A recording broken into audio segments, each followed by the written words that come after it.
teman-teman semuanya, apa kabar? Semoga dimanapun teman-teman saat ini berada, selalu dalam keadaan sehat dan semangat dalam menjalani aktivitasnya setiap hari. Terima kasih bagi teman-teman yang masih setia menyaksikan berbagai informasi pada channel kita. Jangan lupa untuk dukung terus channel kita dengan like, komen, dan juga subscribe agar channel kita bisa berkembang.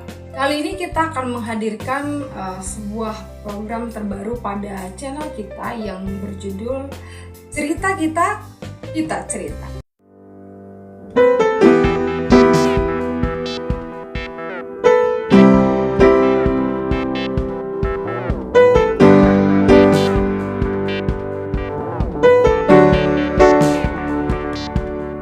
Pada program ini kita akan berdiskusi ataupun berbagi informasi tentang edukasi, motivasi, informasi, dan berbagi pengalaman-pengalaman menarik yang mungkin bisa bermanfaat bagi teman-teman semuanya.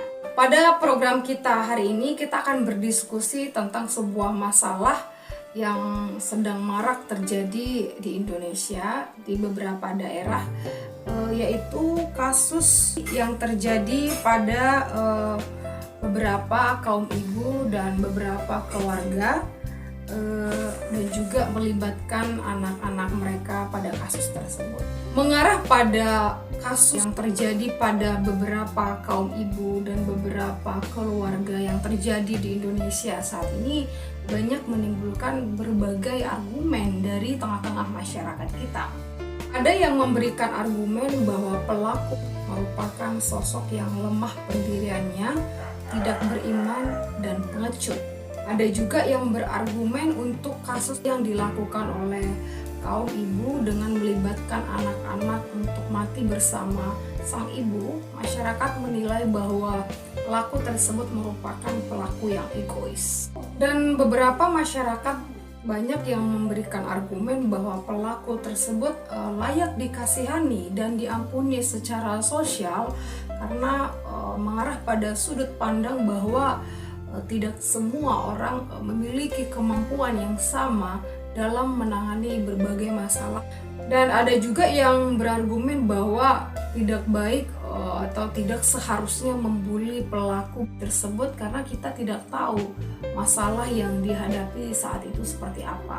Dari beberapa kasus yang terjadi di atas dan dari beberapa argumen yang menyertai kasus tersebut, yang ingin kita diskusikan di sini, yang pertama adalah kita sebagai manusia yang lemah, yang tidak luput dari kekurangan, kelemahan, harus wajib melakukan ibadah atau rajin berdoa setiap hari menurut keyakinan kita masing-masing untuk mendekatkan diri kita kepada Sang Pencipta. Melalui doa dan ibadah kita setiap harinya itu kita akan diberikan kekuatan, kemampuan yang tidak bisa kita pikirkan secara logika, dan kekuatan itu akan memampukan kita dalam menghadapi setiap pergumulan yang kita hadapi setiap harinya. Mungkin terlihat sepele kalau kita membahas tentang ibadah dan doa ini, tetapi percayalah, doa dan ibadah kita sesuai keyakinan kita masing-masing itu akan membantu kita, memberikan kita kekuatan yang baru untuk menghadapi masalah kita. Apapun keyakinan Anda, wajib mendekatkan diri kepada Sang Pencipta, menyerahkan semua masalah kita, pergumulan kita kepada Sang Pencipta supaya kita dimudahkan dalam menghadapinya. Kita manusia memang sering mengandalkan pikiran kita sendiri, kekuatan kita sendiri.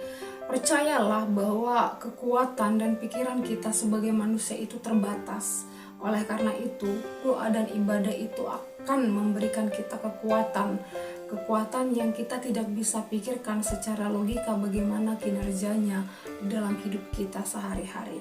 Melalui doa, ibadah, dan mendekatkan diri kepada Sang Pencipta, itu akan memberikan kekuatan yang kita tidak bisa pikirkan dengan logika kita bagaimana doa, ibadah itu bisa bekerja dalam kehidupan kita sehari-hari. Siapapun Anda, apapun keyakinan Anda, mendekatkan diri kepada Sang Pencipta merupakan salah satu jalan untuk memberikan Anda kekuatan yang akan memampukan Anda menjalani kehidupan Anda sehari-hari. Hal yang berikut yang ingin saya diskusikan di sini yaitu lakukanlah komunikasi terbuka terhadap orang tua, pasangan, anak, keluarga, kerabat, sahabat, tetangga, atau masyarakat di sekitar Anda. Anda tidak boleh memendam masalah Anda sendiri. Apa yang ingin Anda diskusikan, apa yang mungkin saat itu sedang menjadi beban pikiran Anda boleh diskusikan dengan komunikasi yang terbuka kepada keluarga, pasangan, anak, orang tua yang Anda anggap mampu memberikan Anda motivasi, mampu memberikan Anda solusi. Jangan pernah memutuskan komunikasi terhadap orang tua, terhadap pasangan, terhadap anak, terhadap kerabat, keluarga, sahabat yang kita rasa memiliki hubungan dengan kita. Jika mungkin mereka sedang berada di luar daerah dari kita atau jauh dari kita, jangan sekali-sekali memutuskan komunikasi dengan mereka. Mungkin kita tidak tahu apa yang sedang mereka alami saat ini, apa yang sedang mereka pergumulkan saat ini. Dengan tetap menjalin komunikasi, kita bisa menjadi bantuan bagi mereka, baik secara emosional, spiritual. Mungkin kita tidak bisa memberikan bantuan secara material, tapi melalui komunikasi kita kepada keluarga-keluarga kita mungkin yang jauh dari kita, itu akan membantu mereka, memotivasi mereka dalam menjalani kehidupan mereka. Jadi pesan saya, jangan sekali-sekali memutuskan hubungan komunikasi dengan orang-orang yang anggap penting dalam kehidupan Anda jika mereka jauh dari Anda. Ada banyak sekali alat-alat komunikasi yang saat ini bisa mendukung kita untuk tetap terhubung dengan keluarga kita jauh dan dekat dari kita.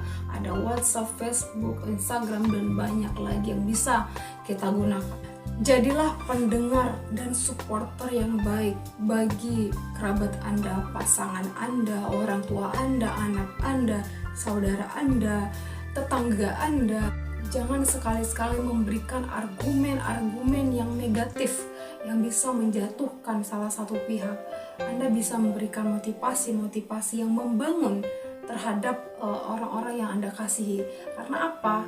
Karena kita tidak tahu seberapa kuat seseorang itu menerima kritikan dari orang lain, seberapa kuat mental seseorang itu mencerna kritikan dari orang lain.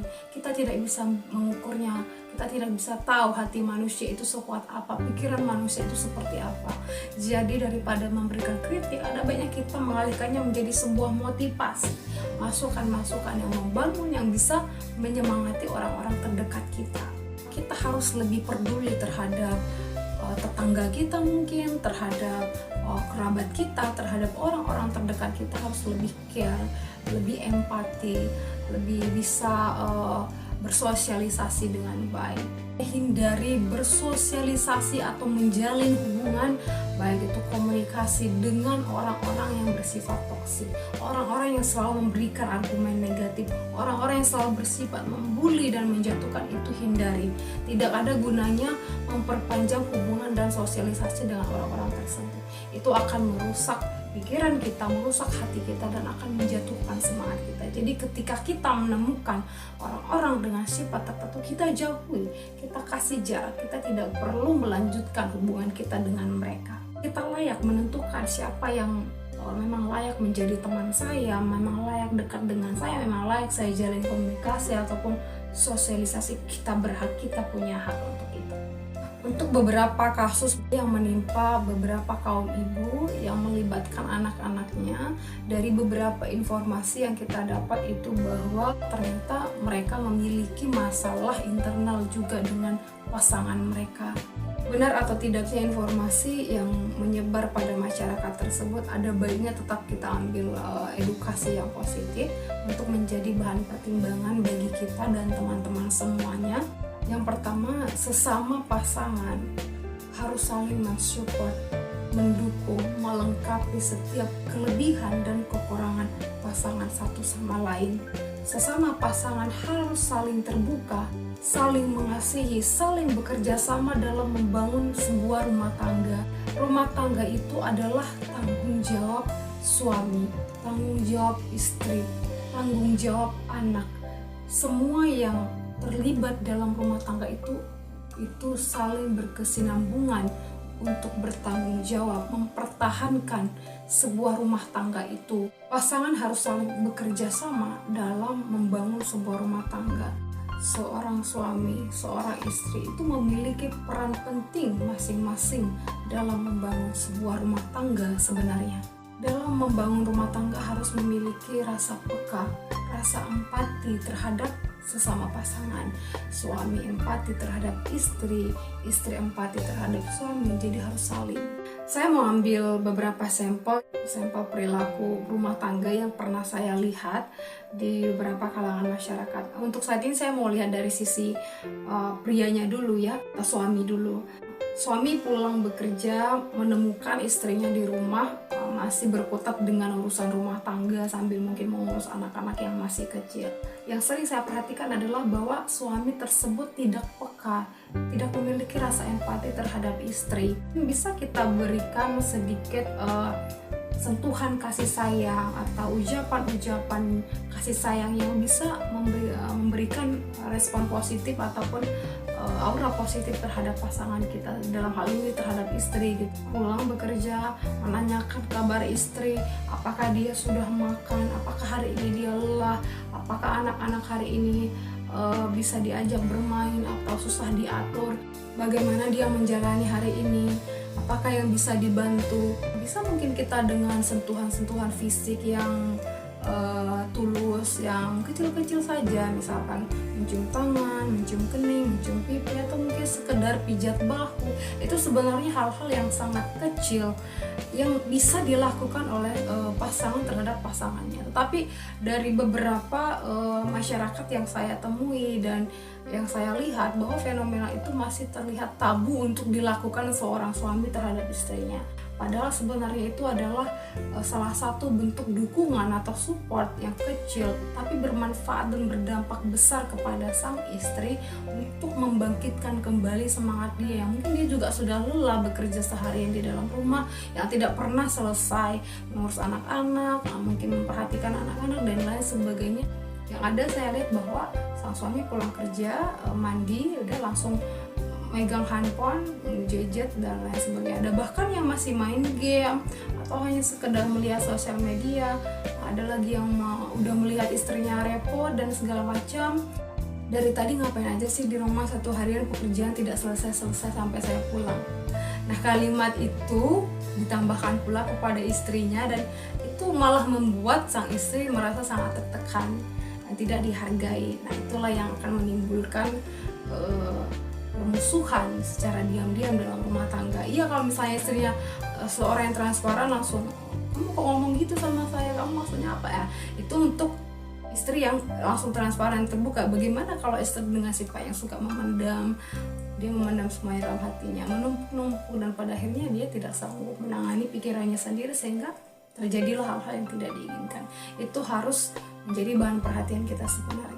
Yang menjadi pertanyaan saya adalah mengapa pasangan itu ketika mereka belum menikah, mereka bisa melakukan hal-hal romantis yang bahkan lebih dari yang saya sebutkan tadi. Tapi kenapa ketika mereka menikah, mereka seolah amnesia dan melupakan hal-hal yang mereka lakukan ketika mereka dulu masih sepasang kekasih. Mari kita sebagai pasangan itu harus tulus mencintai pasangan kita. Supaya apa? Ketika kita tulus mencintai pasangan kita, bagaimanapun kondisinya pada saat itu, kita akan menerimanya dengan tulus. Mungkin kondisinya pada saat kita temui dasternya sudah koyak, dasternya lusuh, bau, rambutnya acak-acakan dan segala macam. Nah, kalau kita memiliki perasaan yang tulus, kita akan tetap bisa memberikan aura yang positif terhadap pasangan kita walaupun kondisinya demikian. Mungkin ada beberapa orang yang memberikan segmen, aku itu gak bisa lagi romantis sama istri saya itu gak pandai mengurus diri, atau tidak menarik lagi di pandangan saya, atau dia itu sudah berubah dan lain sebagainya, yang menjadi argumen-argumen atau alasan kita sehingga kita tidak bisa menunjukkan kasih kita kepada pasangan kita. Hilangkan. Mari kita membangun pasangan kita sendiri dengan baik sehingga pasangan kita terbentuk menjadi individu yang semenarik yang kita pikirkan. Semua itu berawal dari kita sendiri. Kali ini saya mau lihat dari sisi wanita atau sisi istri ya. Memang wanita atau perempuan itu identik harus mengeluarkan 1000 kata per hari, dan mereka cenderung biasanya ingin didengarkan.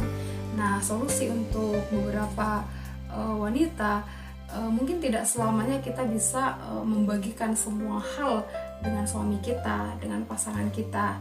Nah, kita bisa membagikannya dengan Tuhan kita, dengan melalui ibadah, melalui doa yang saya sampaikan di awal tadi, atau mungkin orang tua kita, ibu kita, ayah kita, kakak kita, atau kerabat kita yang kita rasa memiliki respon positif terhadap kita. Jadi ketika kita sebagai istri, kita harus paham kondisi suami kita pada saat itu. Mungkin dia sedang pulang bekerja juga lelah, ya ada baiknya kita berikan dia teh dulu, kita biarkan dia mandi dulu, kita biarkan dia bersih-bersih dulu, kita biarkan dia istirahat sejenak. Setelah kita lihat dia udah mulai agak tenang, kita dekatin dia, kita ceritakan apa yang menjadi keluh kesah kita, apa yang menjadi pikiran kita saat itu. Tidak semua laki-laki itu bisa membaca pikiran kita atau membaca keinginan kita untuk dilakukan terhadap kita jika kita tidak menyampaikannya. Tidak semua seperti itu. Ada memang beberapa pria yang peka, ada beberapa yang tidak. Jadi kita harus memahami pasangan kita seperti apa. Suami dan istri saling melengkapi, saling mengetahui kelebihan dan kekurangan, sifat-sifat dari pasangan harus saling terbuka, sehingga mudah untuk menjalin komunikasi, mudah bekerja sama dalam menghadapi setiap harinya di rumah tangga masing-masing. Inti dari sebuah hubungan berumah tangga adalah saling mengasihi dengan tulus. Ketika kita mengasihi pasangan kita dengan tulus, dengan ikhlas, tanpa memandang apapun, kita yakin pasti bisa menghadapi berbagai kemelut di dalam hubungan rumah tangga yang saat ini sedang kita jalani. So, bagi teman-teman saya yang saat ini mungkin belum berumah tangga, satu pesan saya untuk teman-teman semuanya: jalinlah hubungan dengan orang yang mencintai Anda dengan tulus, karena orang yang mencintai Anda dengan tulus akan memberikan yang terbaik bagi Anda. Jadilah supporter yang baik, pendengar yang baik bagi orang tua Anda, bagi pasangan Anda, bagi anak Anda, bagi kerabat Anda, bagi tetangga Anda.